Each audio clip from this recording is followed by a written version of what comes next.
Everyone. Welcome to the Blessed Channel, a peaceful space where meditation and true stories of blessings come together, a space to pause, breathe, and receive. Here on the Blessed Channel, we share real stories of healing, hope, celebration, and inner transformation, all through the power of meditation, presence, and connection.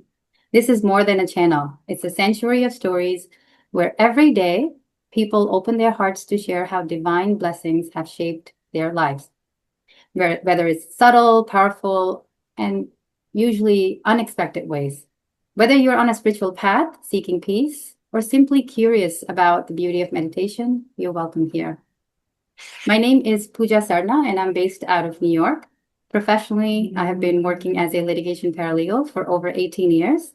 But beyond the legal world, my heart is deeply rooted in service, stillness, and spiritual connection. For over 15 years, I've been a dedicated member to the Art of Living Foundation. As a certified teacher, I've had the privilege of sharing powerful tools for inner transformation through the Art of Living Sky Breath Meditation Workshop, Sed Samadhi Meditation, and Shri Shri Yoga. These practices have been profound blessing in my own life, guiding me towards greater peace, joy, and self-discovery. And now, my greatest joy is to share those same blessings with others through this channel.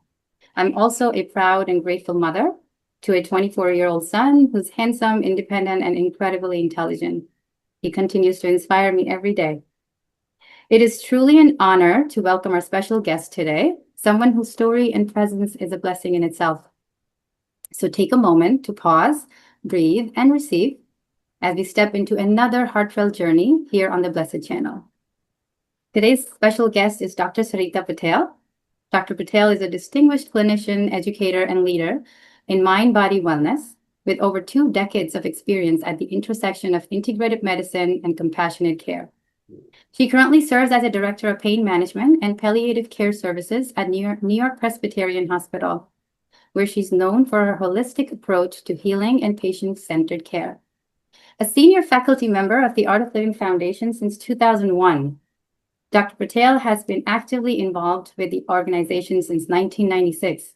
She's a co-founder of the Healing Breath Program for healthcare professionals, a pioneering initiative that combats burnout and builds resilience in medical communities through evidence-based breathing techniques and meditation.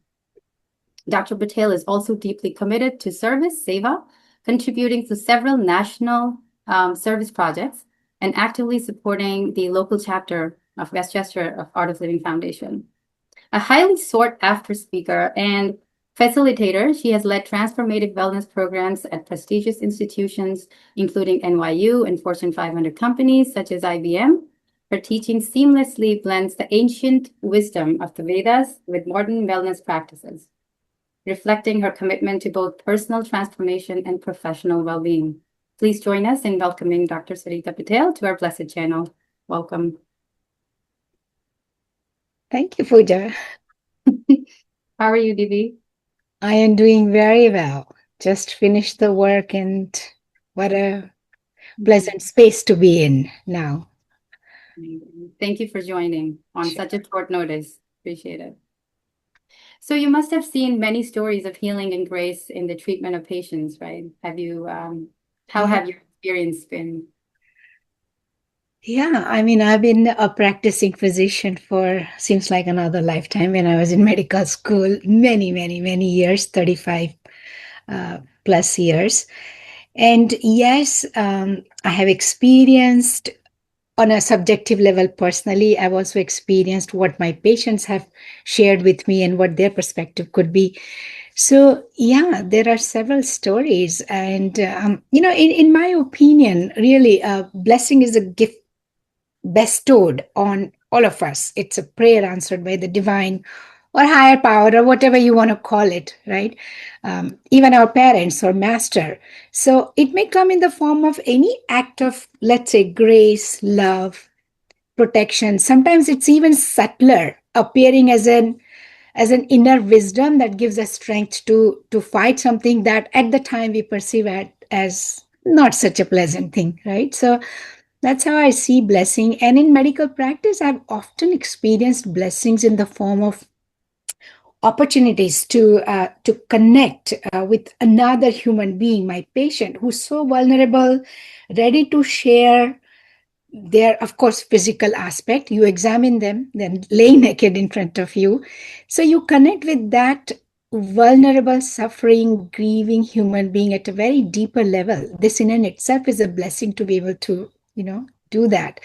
So as a physician, it's really so comforting. It is also having that knowledge and wisdom, and having that knowledge of medical school, palliative care, medicine, whatever you want to call it, that allows me, the instrument, to bring peace, dignity, ease the suffering, bring the strength, maybe therapeutic healing, maybe treatment, sometimes cure, So being a witness to my patients' ongoing resilience. And Pooja, I can tell you the most rewarding thing uh, in several of the stories, if I have time to share, is how I see my patients who are going through a critical journey in their life. And I practice palliative care, as you know. I mostly deal with end of life much more than my colleagues. So obviously, I get that chance to witness them through their end of life journey, and the resilience, the strength, and the faith that they display is such an I'm not finding the right word, inspiration to me on every single day with every single patient encounter. And from a patient's perspective, blessings may appear in different ways. I am affiliated with a cancer center. Mhm. A lot of times I see that a rapid, unexpected recovery. The oncologists have really different kind of prognosis stated for them, and they come out with such a strong, fast recovery. Sometimes people share their stories about healing from a very traumatized emotional experience, or even the beneficial outcome of difficult therapy such as surgery. Like, people are scared to go, and the blessings for patients could come in many different forms, and people are experiencing that day in and day out, despite what our intellectual medical knowledge tells us. Yeah. And sometimes it's the ability to cope with the stress of that critical illness. And recently, actually just today afternoon, somebody shared that it's in a way blessing that grandma is sick. All the 8 children and 34 grandchildren came together despite having a family conflict. Sometimes that could be a Yeah, blessing, absolutely. so for me personally, it's a blessing to practice medicine, palliative care with combined knowledge of science, yoga, breathing, and meditation. I'm lucky to have both, the East and the West, the tools that reduce suffering, and of course, the medicines. Yeah. So, as a palliative care physician, I walk with patients and their families through the end of their life journey. And what they often share is this is the most striking thing.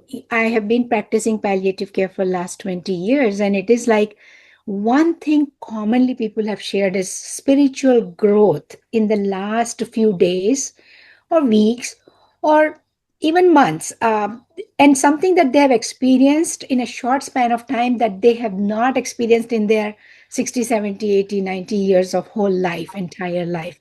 So to witness this transformation in and itself is perhaps the deepest blessing of all for me. No, it's very impressive to hear that.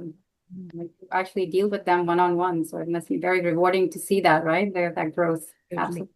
Yeah. Yeah. Yeah. So has there been a time when medically you yourself asked, for an art of living blessing, or an outcome, something when you're treating someone? Oh, yeah, many times. Since the time I've been with Guruji and my scientific mind has mellowed down and I started believing in something bigger, better, wider, deeper, that my intellect cannot explain. Oh, yeah, many times in my career, I have, in my personal life, in my professional life, I have Mhm. felt a profound intersection of medicine and human spirit, where and more so, I want to share my experience of, during the early days of COVID-19. So I live in Westchester, and I used to travel to Brooklyn at the time. I was affiliated with, at that time, Mhm. with Kingsbrook Jewish Medical Center. So during this COVID-19 pandemic, and I distinctly remember, uh, I would say February end, or maybe whole of the March, early part of April, the New York was still very cold. There would be snowstorms and there would be accumulated snow. So I'm just like having such a visual imagination, visual memory of that. The infection spread so easily that even those handling the dead bodies, and we all have heard and read in the newspaper, even the morgue people, the nurses who were dealing with the dead bodies, they were getting infection and they were at very high risk. Morgues were overflowing. We have never had mortality of that degree ever in 30 years of, and I will never forget those two large refrigerated trailers stationed in our hospital parking lot, because there were no arrangements being made by the families to pick up, claim the body and take them. And so during that time, every single day, Pooja, I would get up and I would be like asking for blessing. Gurudev, please give me blessing. I would ask my senior teachers to send me blessings, because yes, on one hand, I want to make myself 100% available and serve and do my dharma and duty. And, Mhm. and on the other hand, as you know, I have, at that time, mom was 83-year-old. She has been diabetic. She suffered a stroke. Very vulnerable, in so to speak, elderly person at home. So every day, even going home, not even taking my shoes inside, and all those moments, I've asked for blessings, and it has tremendously worked. As you see me and my mom sitting here, happy doing what we are doing. So really, and then one other thing I was doing in the hospital at that time, because families were not allowed to Yes. come and visit. So the patients were in the isolation rooms. Nobody was going. Even the food tray was sitting outside. So hospital had created a committee, and I was leading that during daytime, not in the night shifts. That we were given iPads, so we would go into each patient's room. We would like cover ourselves, take all the precautions, go in patient's room, and then connect them on FaceTime with the families. And it was such a mixed feeling standing there. Sometimes I would feel grateful that I'm helping this old person sitting here lonely, and there would be some anticipated fear and sadness, and it was just some weird, interesting, different times. And I remember those times I would just ask for blessings for. So that comes very striking to me. And we all ask for blessings, and I deeply believe in such. Even on a scientific way, if you explain, there are so many studies done where they have documented, demonstrated, associated the healing, the therapeutic value of prayers. Somebody Yes. is praying here, and thousands of miles away in India, somebody is getting, recovered. So it's Mhm. documented scientifically also, and yes, on a very ethereal realm, I believe that. So, Oh, definitely. Blessings are definitely, it yeah, works in art of. yes, Yeah.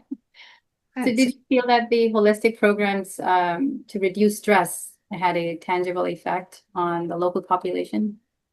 Absolutely. Absolutely. Until I did the program, I didn't believe.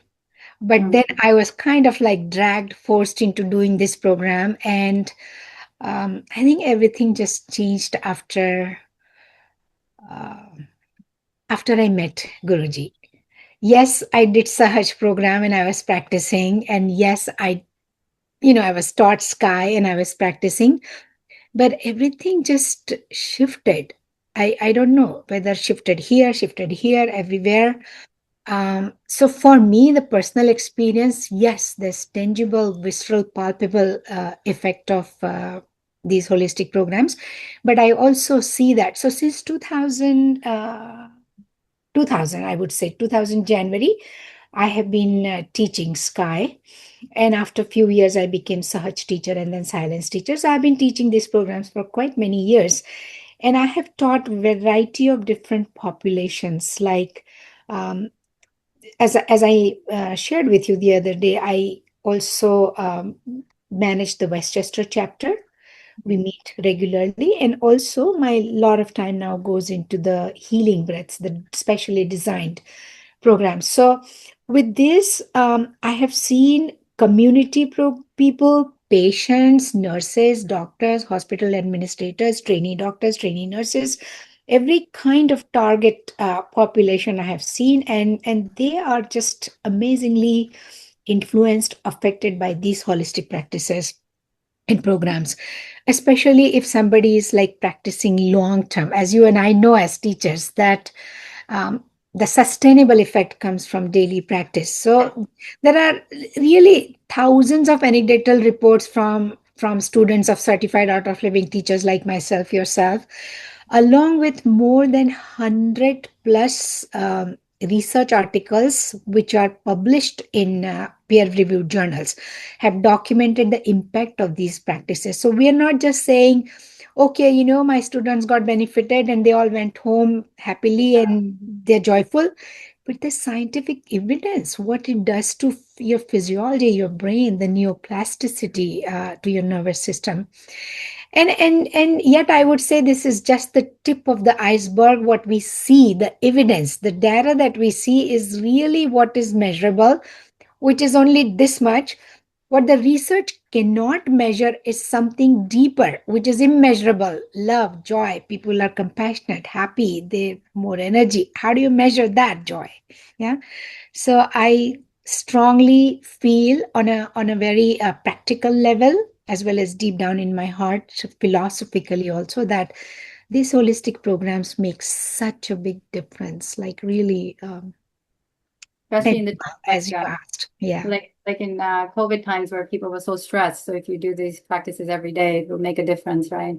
To And be we saw this during and I want to share with you my experience of, yes, COVID time.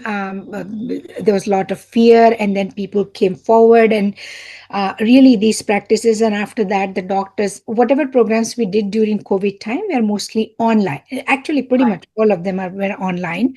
So what people shared, that mentally, emotionally, even spiritually, it made such a big difference. It gave such a meaning to what they had been doing despite the fear, which was very real, really. And I have myself experienced that, going in, walking into that room where the patient is connected to a ventilator and the room is filled with COVID virus in the air, right? And you're breathing in that. So the fear was very real, and yet lot of the course graduates have shared that it really rejuvenated their, some of the words, if I could recall, rekindled their joy of practicing medicine. The meaning why I went to medical school was rejuvenated, and people really had such a strong impact. So the story that I was going to share is in year 94, 95, 96. Those were the 3 years I was doing internal medicine residency. In United States, before you become a licensed physician, be able to practice, you have to go through residency, the training program. So for internal medicine, it was 3 years. And in 94, I entered into, and then I was at that time practicing into South Bronx. You're a little bit familiar with New York yeah. anatomy. So South Bronx is a very highly densely populated by Latino and Afro American. Poverty is there, less education, health disparities, not enough resources.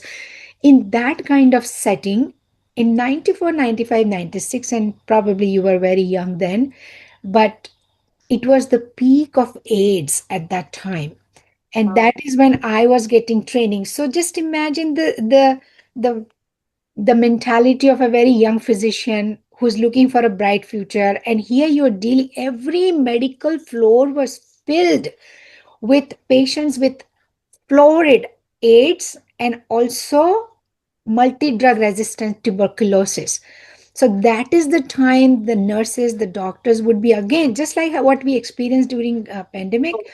We had that kind of experience at that time, and we would just go in because I did this. I think it's raising the hand.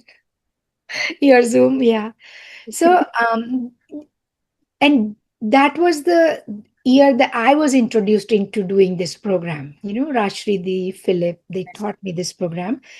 And it was such a big difference in my daily routine, my energy level, my sensitivity, my enthusiasm. A lot of was changing. And like not suddenly overnight, but every day I would practice and I would notice these changes. So that is the time we offered this program to the group of lot of AIDS patients who were also going through de-addiction, like half house. They would live there for 3 4 weeks, and then they would be narcotic addiction, alcohol addiction, all kinds of cocaine, heroin.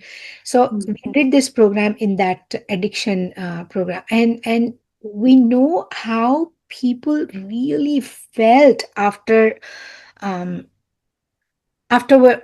And it was a long program. We offered them like 5 kriyas, 10-day program. Every alternate day we would do a long kriya and they would go through that. So that was my early days experience of what Sudarshan Kriya can do, not just personally, also what I saw it can do to the patients.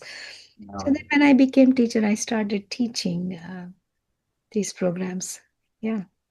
Very powerful experience.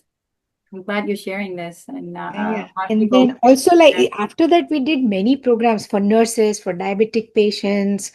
We did for fellows and residents, medical students, different groups.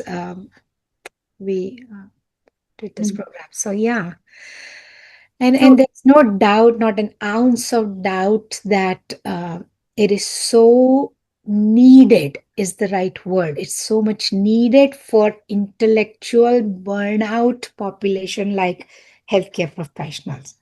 Every field has their own stresses, yes, but we yes. deal with life and death day in and day out. And I think that emotional balance, Hmm. um, be able to serve, find a meaning is so much needed in our field. So it's So, uh, when did you first meet Gurudev Shri Shri Ravi Shankarji? How was your interaction with him first time it when you? was uh, it was way before I even did the program. 1990, I was in India, Mhm. and Gurudev at the time was in Ahmedabad.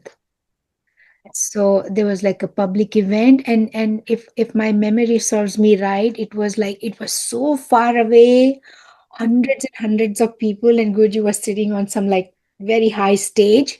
So I remember like a white cloud just walked and people were singing, so and then he was staying at someone's house, and we were lucky to get to Mr. Goyal's house. We were lucky to get in, but for my very first interaction, it was like you bow down, in India, you Mhm. touch feet and you come out. Really, nothing happened. But what was the most powerful experience that, so Guruji, after that, many years later, I did the program. And one time, Guruji was in New York City. So that is when I went to, he was staying in someone's house in Manhattan. And I parked my car down there. And the parking was only for half an hour. So, you know how you feed the meter? Right. Yeah. I feed the meter and I go up, and I in my head like meeting with Guruji is secondary, and like my car and my parking time and all that was like, the little mind goes through such a thing. Yes. Yes. So I go up there, and as soon as the door opens, there are like 12, 15 people sitting. Gurudev is there. He's eating popcorn, literally. He was eating popcorn. Two, three other potato chips bags were open. And Gurdev's face was like so full of joy, and like a little kid, he was enjoying something on the TV. Later, I discovered it was probably Lucy So that was running. And, Oh, I go in there and my mind was blank. you That forgot was about the very car. powerful experience. Like in Hindi, we say samadhan ho gaya. Even before I experienced the samadhi, it was like my mind, सब कुछ ठीक है. And at that time, I was going through like tremendous stress. if I start to recall now. But walking in that room and being around him, and then um, he called me to give prasad. I forget what he gave me in my hand, but what I distinctly remember is he tapped with the flower on the head. That was like the most powerful thing uh, Wow. that happened. So I don't know. You can describe it. I think words cannot describe, but you can try to say my heart opened and I felt this, and everything was blank. Samadhan ho gaya, bas shanti ho gayi. So that is when I really met Guruji, so to speak, and that bhav of like I want to spend my life becoming like this person came. So I would say 95, 96. That This is is after you did the course, after right? I had finished doing the both programs. Yeah, yeah. And when did you discuss the healing health, healing breath program with Gurudev? Like what was his insight I when you think, as I said, in 2000, I became, in 99, I went, visited Bangalore Ashram. And then the puja, it was so strong that no matter how busy I'm in my life as a doctor, taking care of family, I just want to serve Guruji. I just want to take this wisdom to people around me. And at the time, I just thought, like, who are the people around me on a daily basis? My doctors, my students, my nurses, hospital administrators. So when Gurudev, when I became teacher, I didn't even ask him. I just on my own started and just restricted myself to doing courses for medical professionals. And then you probably would know in every profession we have this, we have to earn certain credits, certain educational credits to continue with our licenses. Yeah. So I would go to different conferences to earn my, for New York State license, to maintain it you need 50 credits in 2 years, something like that. Each state has a different thing. Right. So at that time, somebody had. So when I had gone in 99 to India, I had also visited the Ayurvedic hospital. It was very preliminary stage at that time, and somebody had asked me, "Hey, can you bring Ayurveda to US and just make it like a program where you get some credits?" So I Oh, came back and we applied to few universities, and then very easily I gave up, saying that no, no, no, Ayurveda will not move here, so forget it. So that experience stuck with me, that people, our universities denied for Ayurveda accreditation, educational credits. So for many years, doctors like me and other doctors in Art of Living, we never even thought of going for our program CE credits, which somebody could have thought. And whenever this thought came, even like when people discussed like, I have to go for conference, I wish we get credits from our program. Nobody really put their heart into doing it. But one fine day, and again, this is a very strong impression, very strong memory I have. 2016 Guru Purnima. We were just sitting there, and then I'm not sure who all were in the room. It was crowded, and then somebody. This is a person who was a physician from Canada. And this okay. person asked a question like, so during this program, someone asked, I forget who this person was. I remember Canada. And even at that time, my doubtful mindset, in Canada, it is possible, but not in US. So somebody asked if there was any course and if we could get CE credits from our courses. So the immediate response in my mind was like, no, we don't have that. And we are spiritual practices and none of the medical curricula include this. So Mhm. no, and that belief was like a concept we make in a small mind, and it was just there that we are spiritual practices and we are not something that medical or nursing school would recognize as educational part.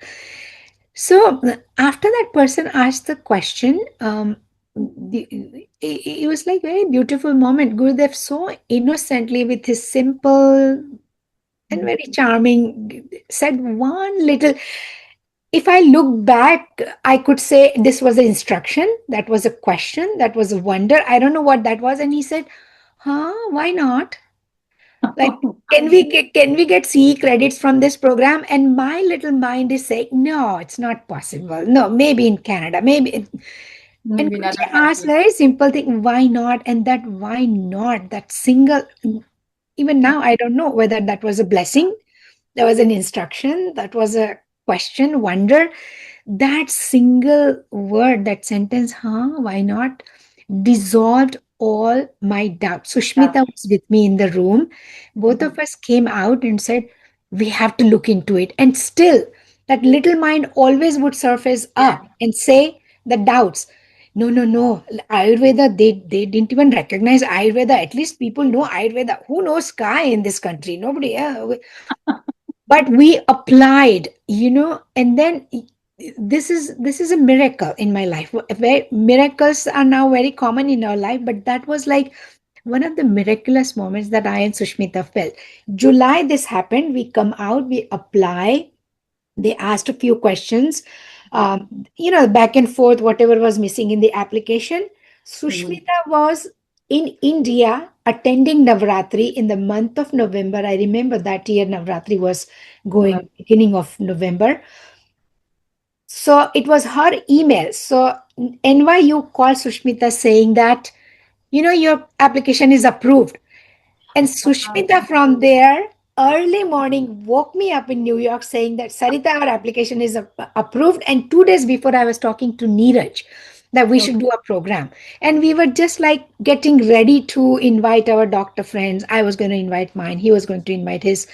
And when Sushmita said it's approved, we actually did the very first, at that time, it was Living Well program, Yes, uh, I remember. which now has grown and developed into a young, healing breaths. Exactly. So we converted that program into Living Well CE offering. The very first CE offering program happened in Rosalind, Long Island.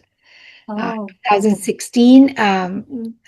It was like snowy days again, November towards the end. We did after Navratri, Diwali ke beech mein sometimes. So that's the story. That Gurudev's one word was the blessing, and it dissolved all the not just dissolved, actually. Before that, we had so many concepts and so many during Ayurveda, we had our experience that people ask all kind of questions and evidence and research. We don't even have that. None was asked. NYU just approved all our programs. So that continues today. That's amazing. We Yes, Yeah. that's the initiative that you took, with other doctor colleagues of yours, and you made it happen. And so many people are actually benefiting, right? Your Yes, nurses. yes, yes. So I think this has added, and of course, Sudarshan Kriya is Sudarshan Kriya. That's the most powerful thing. But some people get attracted with this concept of, okay, I will also get CE credits. So Yes, they come and then they experience something very intensely powerful. So that's a way to for people to come and experience the Sudarshan. experience. So it's only Sudarshan Kriya, or also Sahaj also. Everything, including the latest sleep and anxiety.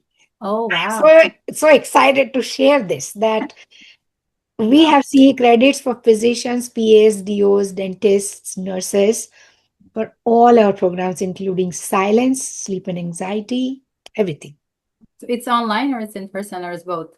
Both Both. Okay. live interaction and also in person. And we can even do combined programs like Sahaj and Shri Yoga together, Sahaj and Sky together, Sky and Silence together. So and it equates to Pooja, close to 1 hour of program. 1 hour of program is equal to 1 credit. So if we do Sky for 9 hours, it's 9 credits. Fine credits. Okay. Sometimes we do brief programs for doctors who are very busy, cannot do a long Right. program. So it Yeah. depends how many hours. I mean, if I know someone, I can definitely kind of explore Absolutely. I mean, for them. it's really bursting into stars. People. So healing breaths now is being offered as there are two divisions. One is for community doctors, and then Okay. the other one is for exclusively for institutions and hospitals Oh, and medical organizations. So 50 plus, I would say, in since 2000, from 2016 to 2000, it was living well. In right. 2020, sorry, it became healing breaths. Yes. So in last 5, 6 years, we have reached out to and we have partnered with 50 plus Oh, wow. Okay. hospitals and medical institutions. Yes. So where these courses are being conducted in the So hospitals I think during COVID time we just did online courses. online? So Mhm. but some of the physical courses in last 2 years have happened. So either we have invited the doctors, the community doctors to some venue where there's an Right. auditorium, there's audiovisual. But the partnership with the hospitals is we go to their hospital and they provide Okay. us with an auditorium, a room, and we do the program there. We are also doing follow-ups with institutions. The Oh, local teachers are, oh, that's amazing. time zones. So there are online follow-ups. Some hospitals offer their chaplain or chapel or meditation room. So we do follow-ups there in person. That's Lot of, great. So really, yeah. really amazing. It's good to know you're doing great Yes, work. yes, Very yes. inspiring. You're Thank very you for having me here. I'm super excited to talk about this. So thank Yeah. you for joining us. Well, that brings us to the end of today's session. Uh-huh. Thank you so much for being with us on such a short notice. I know Took you're a very lot of time though from you. Thank you for your time and presence. On behalf of the Blessed Channel, we send you love, light, and deep gratitude. Until next time, stay inspired, connected, and have a truly blessed night. Bye.